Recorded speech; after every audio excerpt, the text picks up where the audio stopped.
જે શહેરમાં ભવિષ્યમાં ઓલિમ્પિક યોજવાનું તૈયારીઓ થઈ રહી છે એ શહેરમાં છેક વર્ષ 2026માં 1990-95 કે 2000ની વાત નથી, 2026ના વર્ષમાં મ્યુનિસિપલ કમિશનર જો એવી જાહેર ચેતવણી આપે કે શહેરના આ અંડરપાસ 25 અંડરપાસના નામ લખીને ત્યાં પાણી ભરાયેલું હોય અને તમે પસાર થાવ અને કોઈ અકસ્માત સર્જાય, તમારો જીવ જાય તો અમદાવાદ મ્યુનિસિપલ કોર્પોરેશનની જવાબદારી રહેશે નહીં.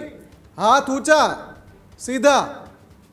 તમે વિચારો, આવડું મોટું શહેર કે જેના ઇન્ફ્રાસ્ટ્રક્ચર માટે કરોડો રૂપિયાની બજેટમાં ફાળવણી થાય છે, કરોડો રૂપિયાની. એના રોડ રસ્તા, એનું જે આખું ડ્રેનેજનું કામ છે, એના અંડરપાસનું કામ છે, આ બધા માટે આ જ શહેરની જનતાના જે ટેક્સના નાણાં છે એનાથી કરોડો રૂપિયાનું બજેટ ફાળવાય છે. અને એ પછી પણ આવી જાહેર ચેતવણી આપવામાં આવે ચોમાસું શરૂ થયા પહેલા કે જો અંડરપાસમાં પાણી ભરાયેલું હોય તો ત્યાંથી નીકળવું નહીં. બરાબર છે, ત્યાંથી ના જ નીકળવાનું હોય, પણ ઘણીવાર જે ત્યાંથી પસાર થનાર વ્યક્તિ હોય છે એને ખબર નથી હોતી, અથવા તો એ ભ્રમમાં રહે છે કે અહીંથી મારું વાહન નીકળી જશે અને એ નીકળે છે ત્યાંથી. તમે એવું સ્પષ્ટ લખો છો કૃણાલ, આ જે જાહેર ચેતવણી છે એનો ફોટો છે મારી પાસે, એનો એક જે કટઅવેસ છે એનો ફોટો છે મારી પાસે, સ્ક્રીનશોટ છે. એમાં લખ્યું છે કે ચોમાસામાં વરસાદના સમય દરમિયાન અંડરપાસમાં પાણી ભરાયેલા હોય તે દરમિયાન અંડરપાસના રસ્તાનો ઉપયોગ ન કરવા જાહેર ચેતવણી આપવામાં આવે છે.